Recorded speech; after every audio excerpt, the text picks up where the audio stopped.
L'égalité des chances, c'est quoi ? C'est l'égalité pour l'information. Nous, on veut que tout le monde ait l'information que ce poste existe. S'ils veulent postuler, tant mieux. S'ils veulent pas, bon, tant pis. Au moins, ils auront eu l'information. Donc, c'est comme ça qu'on agit sur l'égalité des chances.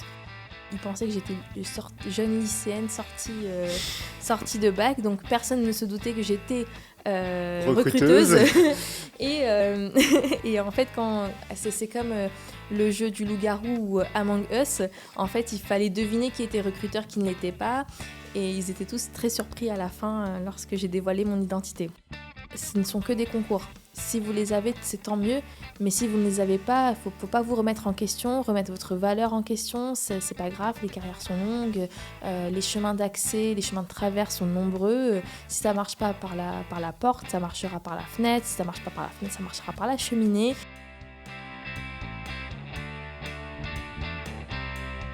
Bienvenue sur Ambition Publique, le podcast qui donne la parole à des jeunes fonctionnaires pour transmettre leur ambition pour la chose publique.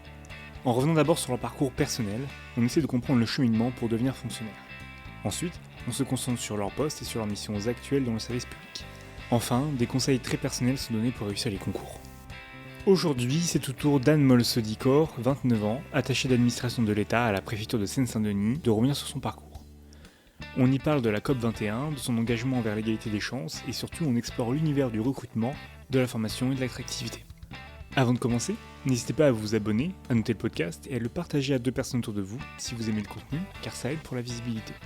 Enfin, ce podcast est produit avec le soutien de la CASDEN, la Banque des agents de la fonction publique. Bonne écoute.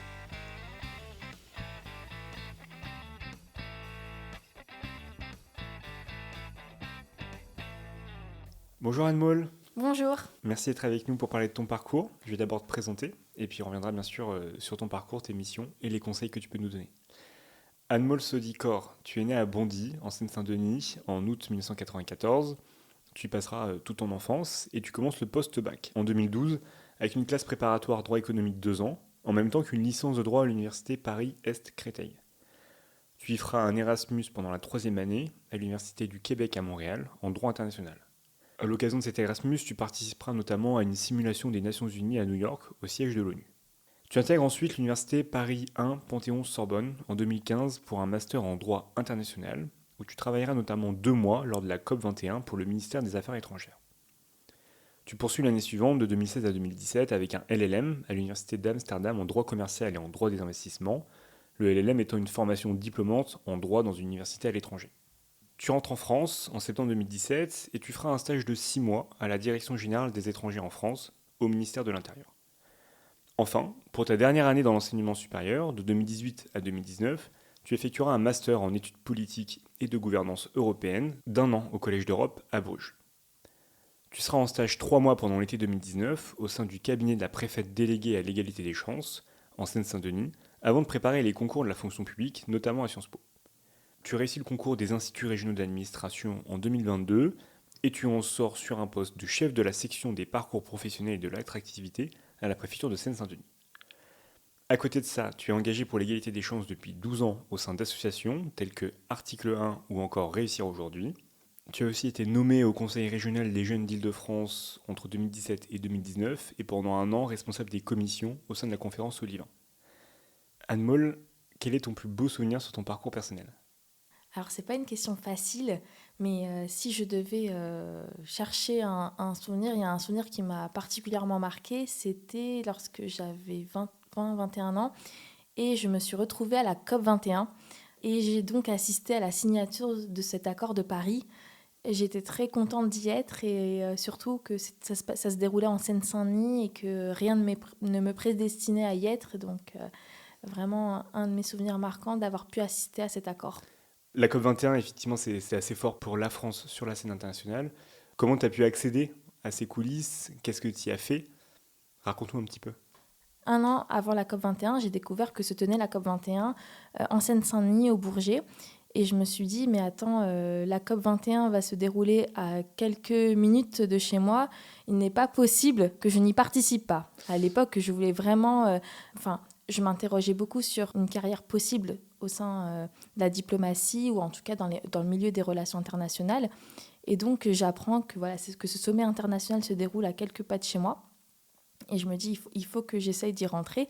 Donc, je commence à envoyer plein de CV aux agences d'événementiel, notamment Maola.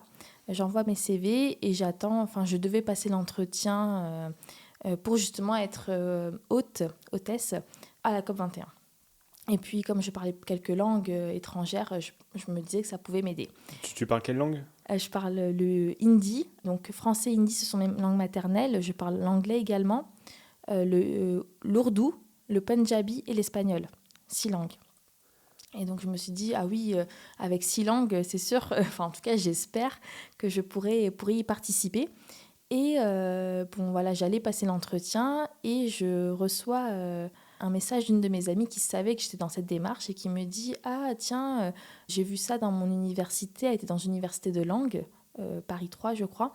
Ils recherchent des personnes qui viennent de Seine-Saint-Denis et qui parlent des langues pour pouvoir assister, aider les délégations étrangères. » Donc j'y crois pas trop, j'envoie quand même mon CV, je me dis « Il doit y avoir tellement de CV ». Je n'y crois pas. J'envoie mon CV, je postule et je suis retenue. Je suis retenue parce que je parlais les langues du sous-continent indien.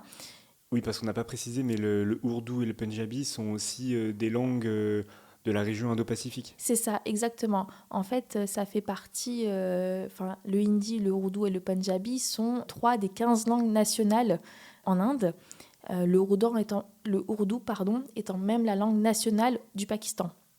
Donc, ils étaient très intéressés par le profil. Et donc, j'ai arrêté le processus avec l'agence d'événementiel et j'ai été prise par le ministère pour pouvoir assister la délégation indienne. Donc, concrètement, en fait, j'étais en binôme avec un diplomate du Quai d'Orsay pour pouvoir assister la délégation. Donc, c'était vraiment faciliter leur séjour en France, traduire, assurer la logistique au sein de la COP21, assurer les relations entre la France, en tout cas le staff du Quai d'Orsay et la délégation. Et c'était vraiment, être dans les coulisses. Petit à petit, ils ont commencé à nous donner de plus en plus de missions et c'était vraiment une expérience incroyable et je suis vraiment trop contente d'avoir pu la réaliser à ce moment-là. On s'imagine bien un petit peu à t'entendre à quel point ça pouvait être excitant. Aussi, le plus marquant dans cette expérience qui était folle, c'est que je suis restée en fait parfois la nuit. À participer, puisqu'ils négociaient pendant la nuit, c'est ça ? C'est ça, ils négociaient pendant la nuit et je crois qu'une fois, dans les derniers jours, je suis restée jusqu'à 4h du matin, je suis rentrée chez moi pour revenir à 7h ou 8h. Et t'as vu une énergie folle ? Ah mais oui. Je sais pas si c'était mon âge qui me le permettait ou l'adrénaline tout simplement, mais c'était incroyable. Et puis j'étais pas la seule, tous les fonctionnaires, toutes les délégations, celles qui négociaient étaient là et il y avait cette effervescence et c'était tout simplement magique. Bien sûr. En réalité, en plus, ça a vraiment marqué les relations internationales sur le sujet de l'environnement. Mais il y a quelque chose qui m'intrigue parce que tu désires à ce moment-là t'orienter vers des carrières plutôt internationales, diplomatie. Pour autant, aujourd'hui, tu as passé le concours d'attaché. Donc, comment tu as dévié ? Vraiment, qu'est-ce qui ne t'a pas plu dans ces carrières-là ? Quel était ton objectif quand tu es rentré en droit à l'université Paris-Créteil après le bac ? Comment tu as fait un petit peu évoluer ton parcours qui, somme toute, est assez diversifié dans les spécialités que tu as retenues dans tes études ? Déjà, je ne pensais pas faire des études de droit. Quand j'étais en terminale, j'ai fait 23 vœux sur APB. L'ancêtre de Parcoursup, pour les plus jeunes qui nous écoutent, c'était APB, admission post-bac, et j'avais fait 23 vœux. On ne fait pas 23 vœux sur APB, on en fait 6 en moyenne, et donc j'ai été convoquée chez le CPE. Mais en tout cas, dans mes vœux, j'avais surtout mis des formations courtes. Parce que mon but, c'était de sortir de l'école, commencer à travailler, je devais aider ma famille. Donc, les études longues, ça pourrait paraître bizarre après... Après avoir mentionné autant de formations, effectivement. Oui, donc c'était vraiment pas l'objectif en 2012. Et puis donc, j'ai fait la connaissance de bénévoles d'une association d'égalité des chances qui m'ont dit non, tu ne feras pas d'études courtes, tu as un potentiel pour beaucoup plus. Donc, nous, on t'encourage à poursuivre et on est là pour t'aider s'il y a besoin. S'il y a besoin de parler à tes parents, on en parle. Vraiment, poursuis des études longues. Et en fait, c'était un peu par hasard. Quand j'étais un peu plus jeune, donc au collège, j'avais pensé à l'avocature, devenir avocate. Donc je me suis inscrite en droit avec vraiment la possibilité de m'ouvrir le plus de portes. Après, justement, j'ai découvert les concours de la fonction publique. Au début, l'objectif était de faire des études courtes et puis voilà, je me suis retrouvée en droit. L'objectif, c'était donc de garder un maximum de portes ouvertes. Et puis, j'ai découvert les concours de la fonction publique, j'ai découvert le droit international, donc j'hésitais. J'avais encore cette ambition qui a été ravivée forcément quand on fait des études de droit, de passer le concours du barreau. Et puis, j'ai eu cette expérience à la COP 21. Puis, j'ai eu l'expérience au ministère de l'Intérieur, à la Direction générale des étrangers en France, qui, là, en fait, m'a fait découvrir les politiques nationales. C'était lors du projet de loi Asile-Immigration de 2018. Et tout comme j'avais pu participer aux négociations à la COP 21, là, j'ai participé au projet de loi Asile-Immigration, côté intégration, puisque du coup, la direction où j'étais stagiaire travaillait sur ces questions-là. Et je me suis dit, pourquoi pas, en fait, Devenir attaché devenir ou même attaché ou en tout administrateur. cas travailler sur les politiques publiques, concevoir et participer à la mise en œuvre de ces politiques publiques. Donc voilà, en fait, le côté international a laissé le pas au côté un peu plus national et par la suite, donc, j'ai fait le stage à la préfecture de Seine-Saint-Denis, au cabinet de la préfète déléguée à l'égalité des chances. Et là, en fait, je voulais voir comment les politiques publiques qui étaient dessinées en centrale se mettaient en œuvre sur le terrain, en préfecture. Dans ton territoire, en plus. Dans mon territoire en plus. Donc, et là, ça a été vraiment... Enfin, l'ensemble de ces expériences a été déterminant dans mon choix de devenir fonctionnaire. Et c'est vrai que j'ai hésité à un moment entre être fonctionnaire européenne, être fonctionnaire française. Mais après mon année au Collège d'Europe, je me suis dit non, je veux rentrer en France, je veux passer les concours de la fonction publique française. Et si jamais je suis amenée à travailler à Bruxelles, je voudrais le faire en tant que fonctionnaire publique française. D'accord, donc on comprend un petit peu mieux ce cheminement, ce basculement de la COP 21 plutôt internationale à des politiques nationales. Mais j'aimerais rebondir sur cette information qui forcément moi, m'a intrigué, le fait que des associations bénévoles t'ont aidé et t'ont vraiment orienté pour des études longues. Comment tu as vécu ça? Comment tu rends cette approche de l'égalité des chances? Et peut-être même, si tu veux nous expliquer peut-être quels obstacles tu as dû surmonter dans ton parcours. Oui, comme tu l'as dit, cette association a eu un véritable rôle déterminant dans mon parcours et dans ma carrière. Donc c'est l'association Réussir aujourd'hui dont j'ai fait la connaissance lorsque j'étais en terminale. Les délégués bénévoles m'ont donc encouragée à poursuivre des études longues. Mais toutefois, les carrières ne devraient pas être conditionnées à une rencontre en particulier. L'égalité des chances, c'est surtout l'égalité pour tous, d'avoir accès aux mêmes informations et aux mêmes opportunités. Donc en fait, tout ça, ça a nourri ma réflexion et mon engagement pour l'égalité des chances. Donc j'y suis dès ma rencontre avec cette association. Je me suis engagée également pour celle-là et une autre article 1 parce qu'en fait, je vivais des difficultés et je n'étais pas la seule à les vivre, celles d'étudiants boursiers qui doivent travailler à côté. Donc ça a été mon cas. Tu as fait quel type de travail pendant tes études? Parmi les différents jobs étudiants que j'ai occupés durant mes études, je pense particulièrement au fait d'être animatrice en colonie de vacances. Je le faisais donc, du coup à chaque vacances scolaires. J'avais eu le BAFA, donc le brevet qui te permet d'être animateur, qui te permet d'encadrer, de surveiller des enfants. J'ai aussi travaillé, c'était le job le plus cool à mon sens, avec celui d'animatrice. J'ai été donc analyste média pour Kantar Media, qui est l'ancien TNS Sofres. J'étais en charge du calcul du bruit médiatique. Ça paraît un peu barbare, mais ça ne l'est pas du tout. En fait, j'étais littéralement payée pour lire la presse, tout type de presse, soit des magazines, des quotidiens, des hebdomadaires, la presse régionale. Et je trouvais vraiment ça incroyable de pouvoir être payée pour lire la presse, alors que d'habitude, je payais moi pour la lire. Et ça faisait partie vraiment... Des expériences cool. Des expériences cool, il y en a eu des moins cool. J'ai distribué des papiers à la sortie du métro devant des lycées où en fait voilà, je faisais la promotion d'universités ou de BTS ou d'écoles. Enfin voilà, il y avait des papiers, des prospectus à donner et je l'ai donné. Et en plus, on était surveillés. Et aujourd'hui, enfin, en tout cas, depuis ce moment-là, je prends toujours les papiers à la sortie du métro. Ah, je te comprends tout à fait. Moi aussi, je prends exactement la même chose, les mêmes flyers tout le temps pour vraiment un peu aider ces personnes-là. Comment tu redonnes aujourd'hui, peut-être aux lycéens ou aux personnes qui sont dans des cursus d'enseignement supérieur, maintenant que tu es jeune active, sur le thème de l'égalité des chances? Alors, je suis aujourd'hui bénévole toujours dans ces associations. Pour réussir aujourd'hui, c'est une association donc, qui intervient au niveau des lycéens de Seine-Saint-Denis particulièrement. Je fais partie de l'équipe des bénévoles et l'équipe du bureau.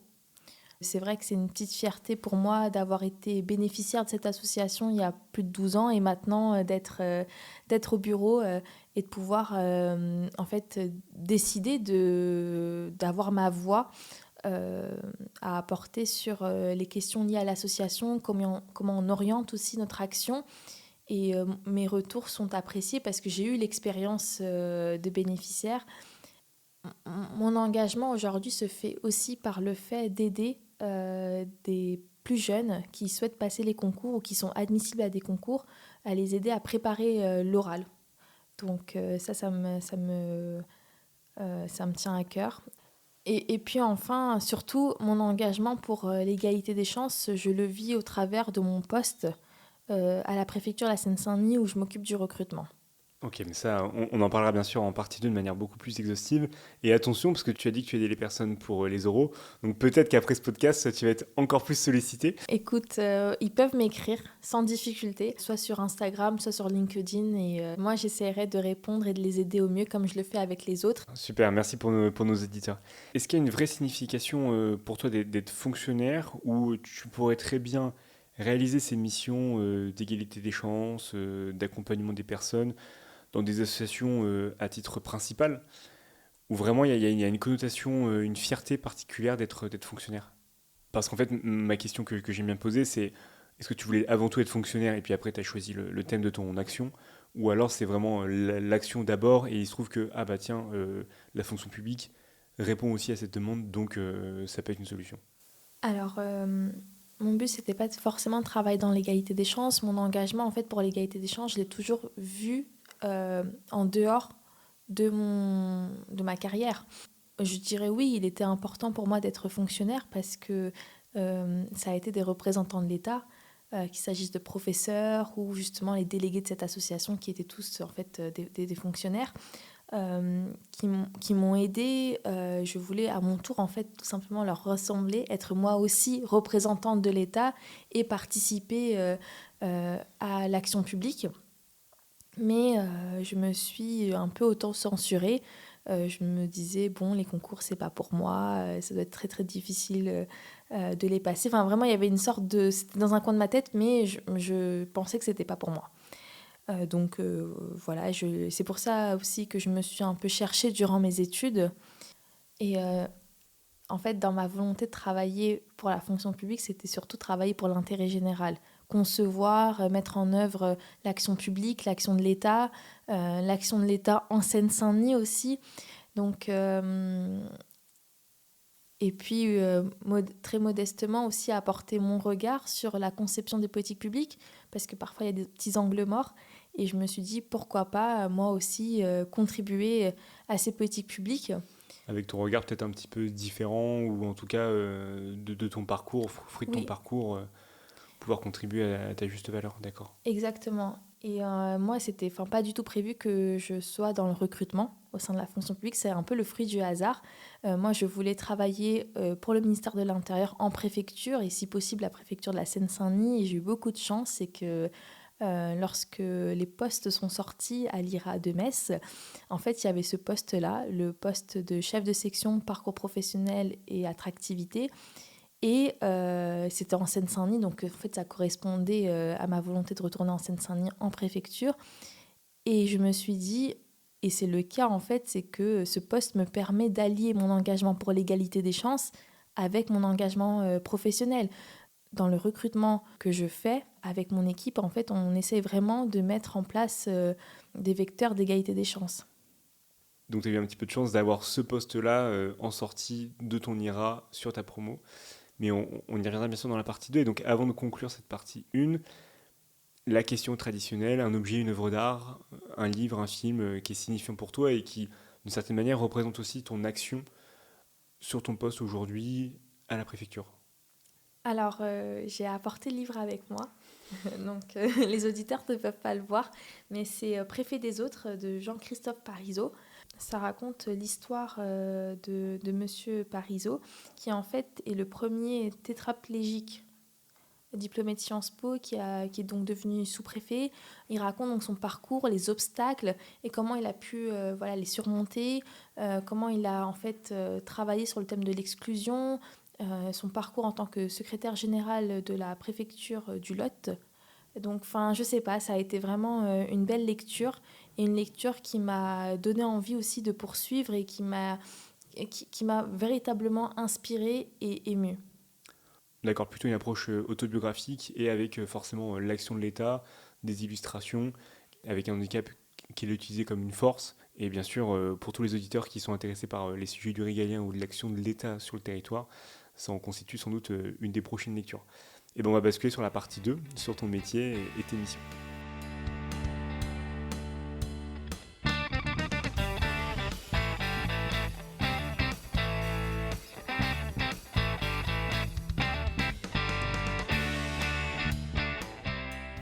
Anmol, partie 2 sur tes missions. Tu es chef de la section des parcours professionnels et de l'attractivité à la préfecture de Seine-Saint-Denis, mais tu es aussi conseillère mobilité carrière et référente égalité femmes-hommes et diversité. Alors, peut-être avant de rentrer vraiment dans le détail de ton poste et de tes missions, comment ça s'organise un petit peu le service ressources humaines à la préfecture, comment toi tu t'y insères, et donc d'une certaine manière, quelles sont les missions poursuivies par ce service? Alors, le service des ressources humaines au sein de la préfecture, on a donc une chef de bureau, on a un adjoint chef de bureau aussi, et on a 3 sections. Donc, il y a la section paye, qui s'occupe de la paye, comme son nom l'indique. Il y a la section affaires juridiques et statutaires, qui s'occupe donc des arrêtés de nomination, les décisions d'affectation, qui s'occupe de la maladie, du télétravail. Donc, c'est tout plein de missions liées justement à la carrière des agents. Et il y a ma section qui s'occupe donc des parcours professionnels et de l'attractivité. Moi, ma section, on s'occupe du recrutement, de la formation et de l'attractivité, comme son nom l'indique. Donc le recrutement des fonctionnaires, donc les campagnes de mobilité, des contractuels, donc toute la procédure de recrutement pour justement attirer les meilleurs profils au sein de la préfecture. On s'occupe également du recrutement des stagiaires de fin d'études, des stagiaires donc gratifiés, non gratifiés, stagiaires troisième, des apprentis et des volontaires du service civique. La formation, elle, c'est la déclinaison au niveau local du plan de formation national, du plan de formation régional, et on élabore notre propre plan de formation pour la préfecture. Et donc le troisième, l'attractivité, mais avant qu'on aborde ce sujet, bien sûr, sur tes 2 premiers grands domaines, donc l'accompagnement au recrutement, ça veut dire qu'il y a les services au personnel que tu vas accompagner à écrire la fiche de poste, à passer les entretiens, ou c'est peut-être même juste de manière plus générale, communiquer, faire des campagnes de recrutement globales, plus générales, et ensuite intervenir plutôt en support? Alors, pour le recrutement des fonctionnaires, et même des contractuels, on publie les fiches de poste. Donc, nous, on ne les rédige pas, mais on les corrige si besoin. C'est le service qui rédige la fiche de poste. On les publie sur MobMe, Choisir le service public. Donc, Choisir le service public, c'est l'ancien place de l'emploi public, qui est lui-même l'ancien BIEP pour les anciens qui l'ont connu. Donc on publie les fiches de poste et après, les candidats prennent la tâche du service et nous, on s'occupe de la gestion administrative. Pour les contractuels, c'est différent. On va vraiment chercher les profils. On diffuse la fiche de poste par divers canaux.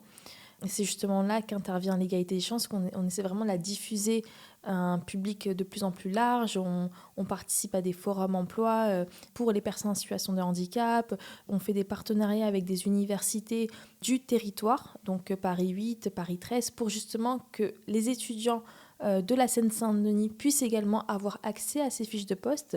Et on va revenir sur ce que j'ai dit plus tôt.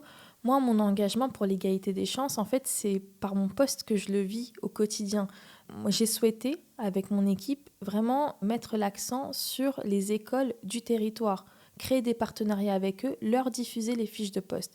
Donc, je leur diffuse, avec mon équipe, bien sûr, les fiches de poste, des postes contractuels, mais également les offres d'apprentissage, les offres de stage, vraiment tout type de poste, parce que l'égalité des chances, c'est quoi? C'est l'égalité pour l'information. Nous, on veut que tout le monde ait l'information que ce poste existe. S'ils veulent postuler, tant mieux. S'ils ne veulent pas, bon, tant pis. Au moins, ils auront eu l'information. Donc, c'est comme ça qu'on agit sur l'égalité des chances. Principalement, c'est vraiment le fait de ne pas restreindre notre diffusion de fiches de poste aux grandes écoles, mais vraiment d'aller chercher les étudiants et on y travaille en se rendant nous-mêmes dans les forums organisés par les universités. On va à l'université de Nanterre, on va à Paris 8, à Saint-Denis, on va à Villetaneuse. On va vraiment chercher les contacts, les directeurs de master pour que voilà, qu'ils nous envoient des profils des personnes intéressées. Est-ce que vous allez aussi chercher les associations étudiantes, le bureau des étudiants par exemple, des universités, ou vous vous limitez à des contacts institutionnels de type directeur de master, université pure? Alors, pour le moment, on n'est pas encore allé chercher les associations étudiantes. Toutefois, de par cet engagement que j'ai pour l'égalité des chances, j'utilise mon réseau personnel pour diffuser les fiches de poste à ces associations d'égalité des chances. Donc, j'envoie mes fiches de poste à l'association L'Accordé, à l'association Réussir Aujourd'hui, Article 1, Mosaïque, parce que j'ai leurs contacts. Donc, on ne passe pas que par les contacts institutionnels, il y a aussi beaucoup de réseaux. D'accord, et je te rejoins tout à fait sur l'égalité des chances, qui est avant tout une égalité d'information dans l'accès à l'information, mais c'est aussi, paradoxalement, quand il y a trop d'informations, trop de fiches de poste, quand on est noyé par l'information, on n'arrive plus forcément à la hiérarchiser, à se documenter et à se positionner. Peut-être vous accompagner ces fiches de poste de tutos, de guides, d'explications un petit peu plus sur qu'est-ce que la préfecture, parce que lire une fiche de poste où il y a marqué accompagnement du chef cabinet, alors qu'on ne sait pas qu'est-ce qu'un cabinet dans une préfecture, quelles sont ses missions, ça peut être compliqué. Oui, alors on a fait un travail de relecture et en fait de simplification des fiches de poste pour les rendre justement plus attractives. Donc en fait c'est le troisième volet de la section, c'est l'attractivité. Et on croit véritablement que l'égalité des chances aussi c'est un vecteur d'attractivité. On transmet les CV au service, mais avant de transmettre les CV au service, en fait on fait une sorte de pré-entretien où là on explique point par point, fiche de poste, les attendus des différentes missions. On échange véritablement avec le candidat pour savoir si voilà, est-ce que ça l'intéresse, quels sont ses projets professionnels. Et dans le cadre de l'attractivité, on évoque aussi, et c'est là où les trois thèmes de ma section sont liés, on évoque l'accompagnement au concours. Nous, à la préfecture, on accompagne les agents pour réussir les concours, on finance les préparations concours. Donc qu'on soit titulaire ou contractuel ou même volontaire du service civique, on a une volonté d'aider de faire progresser les agents quand ils viennent. Et donc, en fait, tout ça, ça se rejoint. Et on évoque l'ensemble de ces thématiques au téléphone lors de ce pré-entretien. On parle de combien de fiches de poste par an et quand tu dis avec tes agents, donc toute ton équipe, je suppose que c'est quand même aussi chronophage. Donc, comment ça se répartit un petit peu? Comment tu gères ce management? Alors, mon équipe est composée de 6 agents, un agent de catégorie A, 2 agents de catégorie B et 3 agents de catégorie C. Et donc, ensemble, en fait, ce qu'on fait, c'est qu'on publie les fiches de poste. Donc, chacun a son portefeuille selon les directions. Les entretiens sont menés par 2 personnes qui sont identifiées dans l'équipe, qui s'occupent notamment du recrutement des contractuels. Enfin, il y a une personne dont c'est le portefeuille, le recrutement des contractuels, et une autre qui lui apporte un appui. Il y a une personne qui est identifiée pour les apprentis, une personne qui est identifiée pour les stagiaires et une personne qui est identifiée pour les volontaires du service civique. D'accord.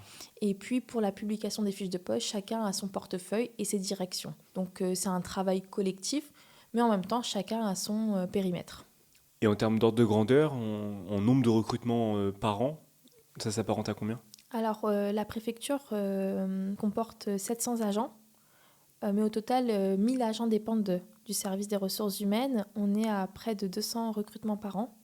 On recrute une vingtaine de stagiaires par année, une dizaine d'apprentis. J'ai pas de chiffre précis, mais puisque c'est variable d'une année à une autre, mais voilà les ordres de grandeur. D'accord. Alors j'avais laissé de côté ce troisième point qui était l'attractivité dans ta présentation. Alors on a vu un peu le premier point, donc recrutement. Le deuxième point, c'est la formation. Comment ça se traduit avec tes équipes? Alors, la formation au sein de la préfecture de la Seine-Saint-Denis, comment ça se traduit? Donc, je suis en binôme avec la correspondante locale de formation qui fait partie donc de mon équipe. Comme je l'évoquais, on doit mettre en place le plan de formation national du ministère de l'Intérieur. Cette année, ils ont fait un focus sur la laïcité. Nous devons aussi mettre en place le plan de formation régional donc de la préfecture d'Île-de-France. Donc là, c'est assez classique. Ils envoient des formations qu'ils souhaitent réaliser et la correspondante locale de formation, donc ma collègue, rediffuse l'information. Il y a un site internet spécialisé pour les agents du ministère de l'Intérieur où ils peuvent s'inscrire aux formations qu'ils souhaitent. Et notre mission principale, c'est donc l'élaboration et la mise en œuvre du plan local de formation. Et donc, qu'est-ce que c'est? Ce sont en fait toutes les demandes de formation des agents de la préfecture, et il y en a 1000. Il y a 1000 agents de la préfecture. Donc, on essaye de voir quelles sont les demandes qui reviennent le plus et on organise des sessions de formation par rapport à ces demandes. Donc, nous avons mis en place des préparations au concours. Donc, nous avions des formateurs qui venaient sur le site de la préfecture pour préparer les agents au concours.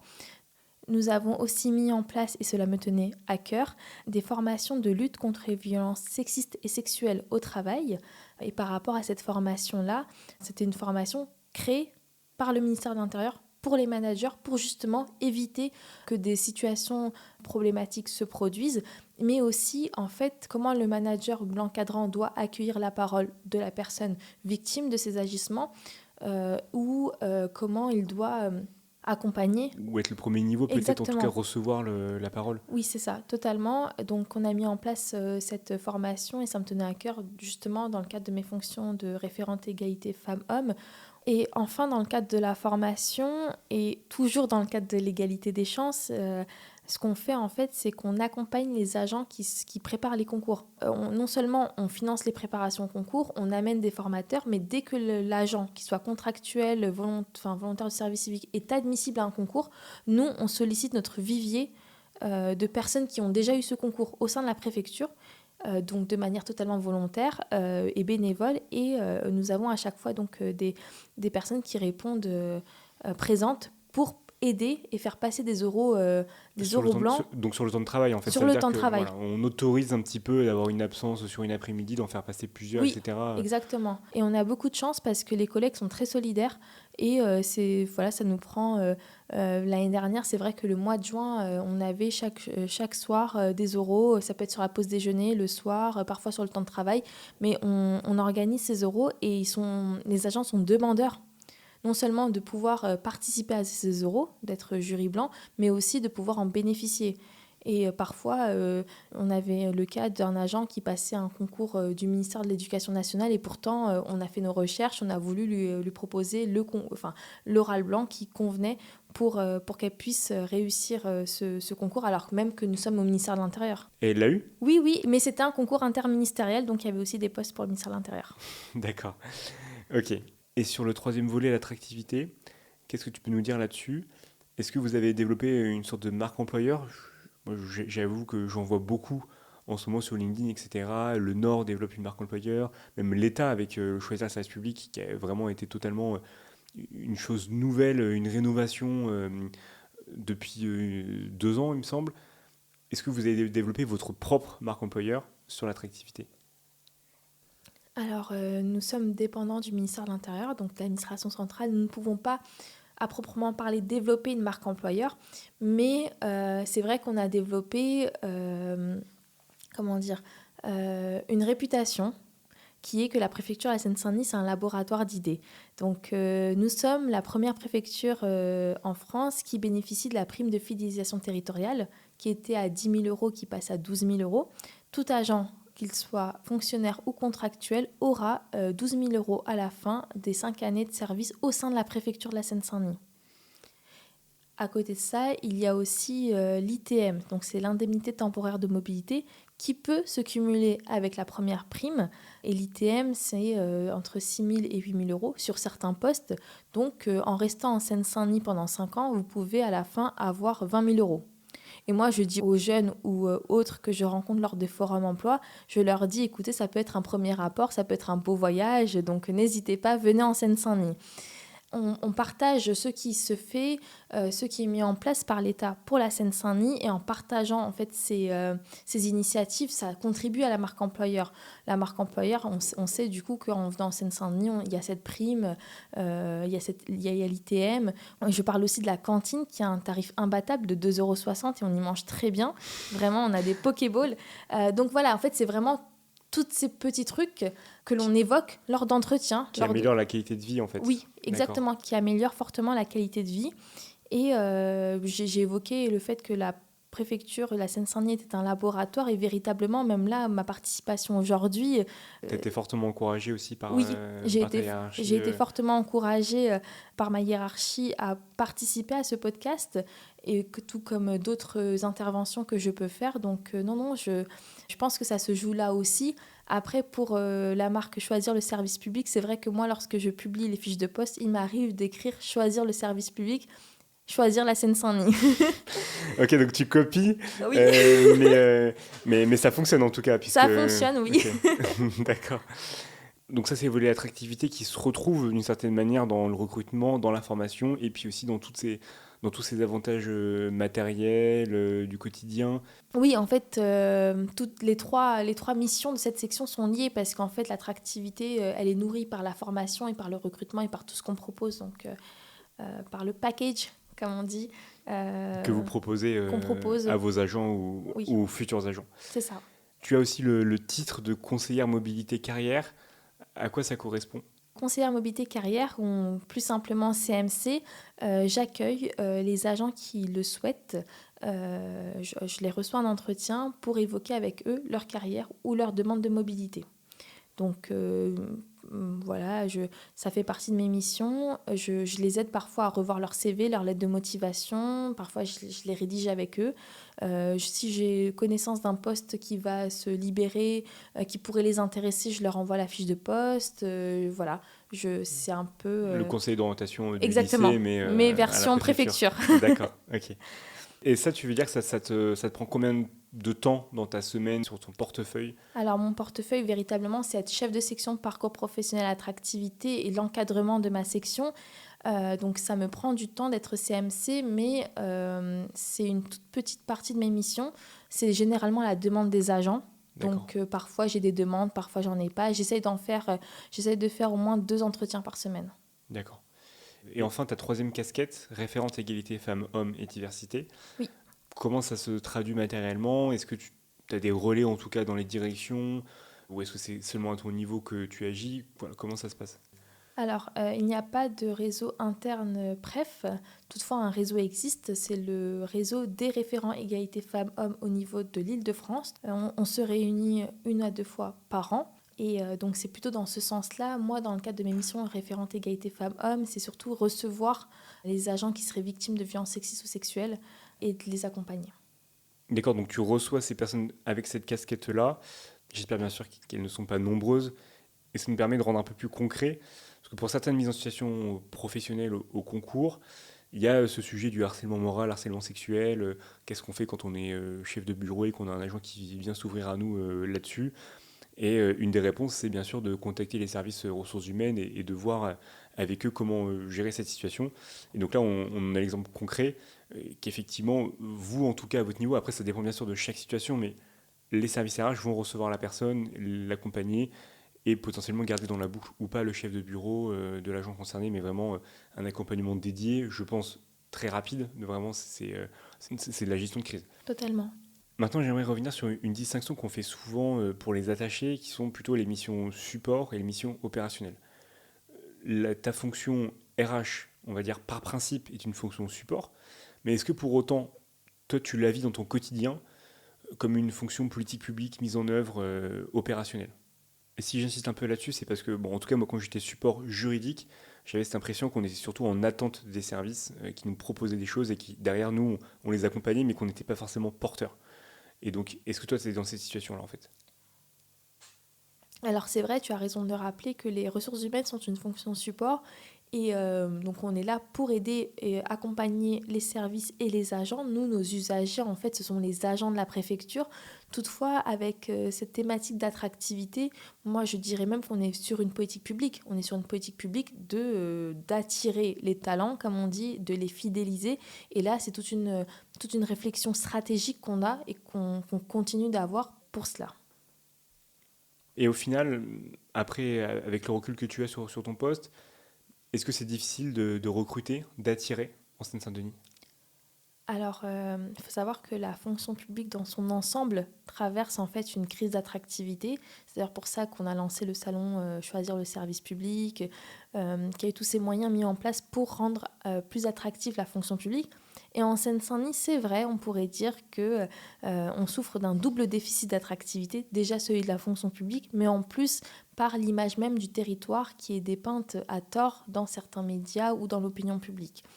Après, avec le recul que j'ai maintenant, ça fait plus d'un an et demi que je suis sur mon poste, je dirais que non, en fait, on a toujours des personnes qui veulent venir en Seine-Saint-Denis parce qu'elles savent que la préfecture peut être un tremplin pour leur carrière. En fait, nous, on recrute beaucoup de jeunes diplômés qui donc viennent apprendre, découvrir des métiers, découvrir la fonction publique, réussissent les concours justement grâce à notre offre d'accompagnement et qui après en fait partent. Donc en fait on est toujours en train de recruter, mais c'est parce que ceux qui arrivent en fait partent parce qu'ils ont réussi des concours ou en fait partent parce que ils ont trouvé mieux ailleurs en termes de salaire.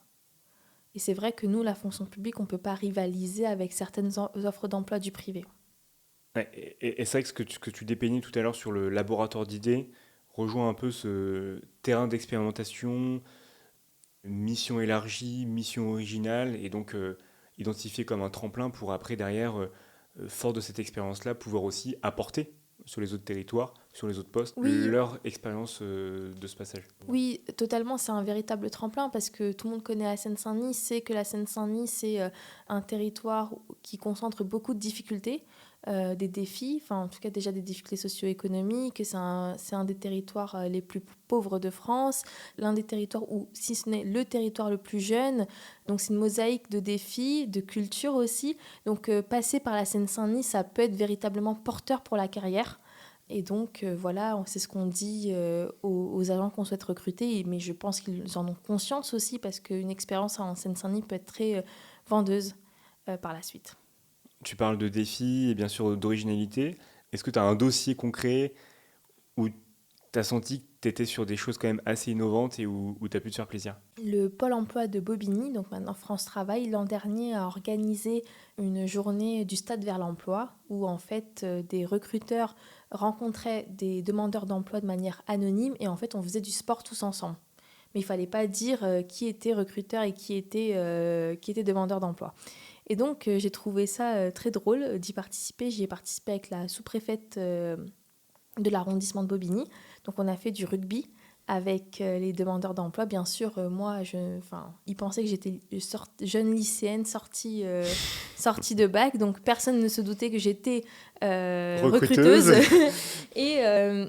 Et en fait, c'est comme le jeu du loup-garou ou Among Us, en fait, il fallait deviner qui était recruteur, qui ne l'était pas. Et ils étaient tous très surpris à la fin lorsque j'ai dévoilé mon identité. D'accord, mais rassure-moi, sur des sports d'opposition comme ça, ça joue quand même de manière sympathique, ludique, ou il y a Oui, vraiment bien sûr, non. une Déjà, compétition? c'était un rugby light, c'était la version allégée.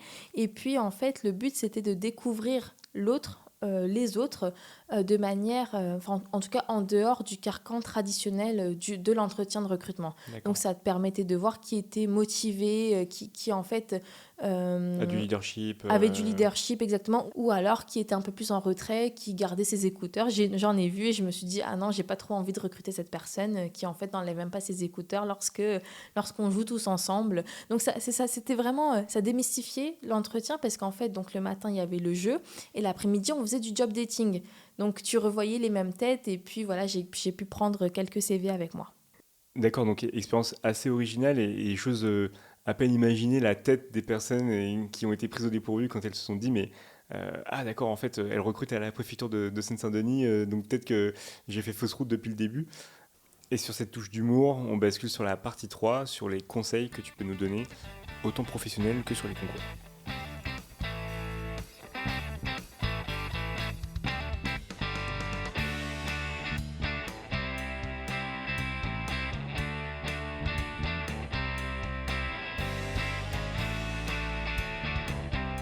Partie 3 sur les conseils professionnels, sur les concours.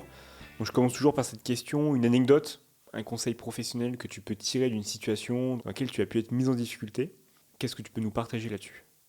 Alors, il y a quelques années, j'ai intégré une équipe et au bout de quelques jours, 2 personnes de l'équipe ont commencé à m'appeler Anne, alors que je m'appelle Anne Maul.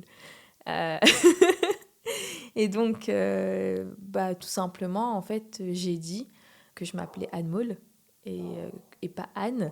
Et puis, c'était le contexte aussi à l'époque. En fait, il y avait dans le débat public toute une interrogation sur la francisation des prénoms. Moi, j'ai tout simplement dit, écoutez, moi, je m'appelle Anne Maul. Si jamais c'est difficile pour vous de prononcer, pourquoi vous m'appelez Anne, je ne comprends pas. Parce que j'imagine que c'était pas méchant, vraiment. C'était juste, ils avaient peut-être du mal à dire Anne Maul et je peux comprendre. C'est pas un prénom qu'on entend tous les jours. Et la personne était très confuse et elle m'a dit oui, c'est vrai, j'ai du mal à dire Anne Maul. Je voulais pas mal le prononcer. Du coup, j'ai appelé Anne et en fait, moi, je dis bon, c'est vrai que moi, ça m'a un peu mis mal à l'aise parce que j'avais l'impression qu'on me déniait mon identité. Donc, et puis après, on m'a appelé Anne Maul, tout va bien. Mais c'est vraiment important parce que le prénom, c'est la base de l'identité d'un individu. Et enfin, là, c'est l'exemple du prénom. Mais si quelque chose vous met mal à l'aise, il ne faut pas hésiter à le dire et à s'affirmer. Ouais, t'as tout à fait raison. Et même si l'autorité qui peut mal prononcer le prénom, ou en tout cas te mettre mal à l'aise à l'égard de quelque chose, que ça soit à n'importe quel niveau hiérarchique, en fait, il faut être capable simplement de faire remarquer de manière polie, courtoise, mais en Exactement. tout cas de ne pas laisser passer la chose, parce qu'en fait, on se retrouve en difficulté sur les prochaines fois où ça peut être le prénom. Moi, ça m'était arrivé avec mon nom de famille où on m'appelait Monsieur Basset. C'était le directeur général des services, j'étais en stage et j'essayais de lui faire comprendre une première fois, il ne m'a pas entendu. Donc je me suis dit, bon, moi, je vais laisser passer. Et en fait, c'était une erreur parce que 3-4 fois, j'ai mal prononcé mon Mais nom de du famille et j'ai jamais réussi en fait à lui dire parce qu'il m'aurait dit, mais pourquoi vous ne me l'avez pas dit dès le début en fait. Mais aussi, Euh, du coup, il te présentait avec ce nom de C'est ça. famille. Donc, bon, heureusement, c'était un petit stage de quelques semaines, mais voilà, il faut pas hésiter à s'affirmer et n'importe quelle autorité en face. Maintenant, sur les concours, quels conseils tu peux nous donner ? Alors, je ne sais pas si j'aurai les conseils les plus originaux à donner. Toutefois, j'insisterai lourdement sur le fait qu'il faut oser. Pas d'autocensure, il faut viser haut et oser. Passer les concours, il n'y a plus de limite. Passez les concours, passez tous les concours que vous souhaitez, il n'y a pas de limite, les concours sont gratuits. À part vous faire perdre une journée, une semaine, vous ne perdez pas grand-chose, à part voilà, votre temps à y aller. Et si vous gagnez, vous avez votre concours, même le concours le plus haut que vous visez. Et si vous n'avez pas, en tout cas, vous aurez eu le mérite d'aller jusqu'au bout. Donc, visez haut. Pas d'autocensure, c'est là vraiment le principe, c'est là le conseil fondamental que je donne à toute personne qui souhaite se lancer dans l'aventure. Après, un autre conseil, c'est d'être curieux de tout, lire, écouter,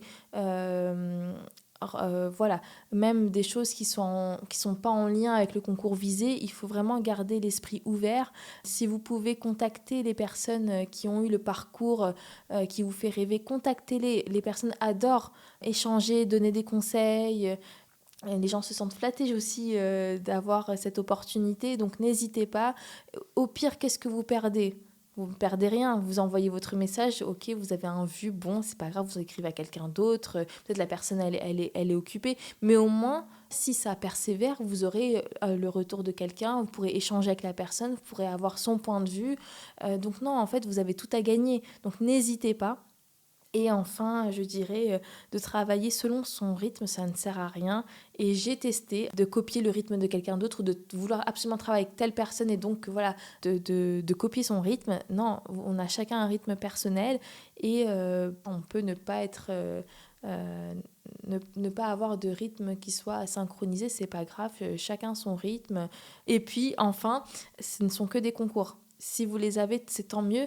Mais si vous ne les avez pas, faut pas vous remettre en question, remettre votre valeur en question. C'est pas grave, les carrières sont longues, les chemins d'accès, les chemins de travers sont nombreux. Si ça marche pas par la porte, ça marchera par la fenêtre. Si ça marche pas par la fenêtre, ça marchera par la cheminée.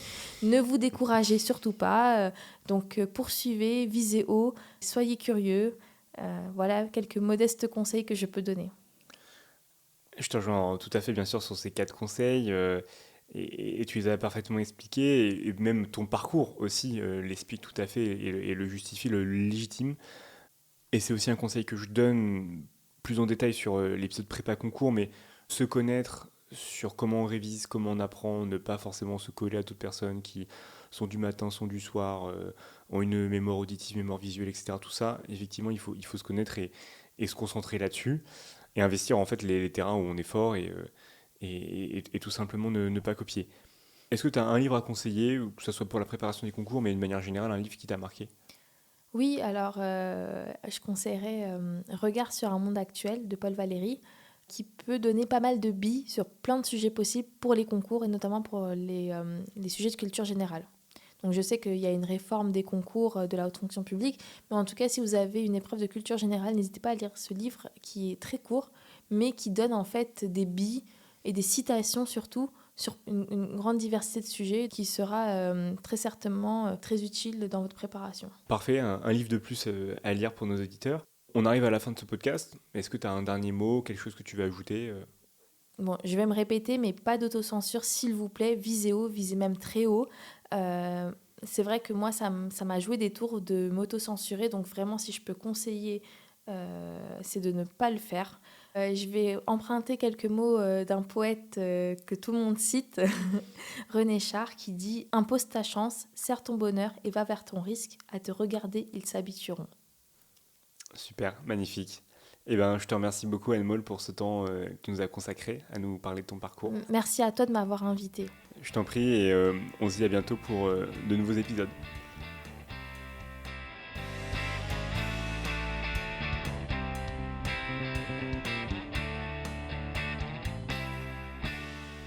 Si vous avez aimé ce podcast, n'hésitez pas à le partager autour de vous, à le liker et à activer la cloche pour rester au courant des nouveaux épisodes. Aussi, vous pouvez retrouver plus d'informations sur les réseaux sociaux et me soutenir pour continuer à produire des épisodes en donnant sur la page Tipeee d'Ambition Publique. Toutes les informations sont dans la description. Enfin, surtout, n'oubliez pas, votre ambition pour la fonction publique ne fait que s'enrichir. Donc continuez à vous renseigner et je vous dis à bientôt pour un nouvel épisode.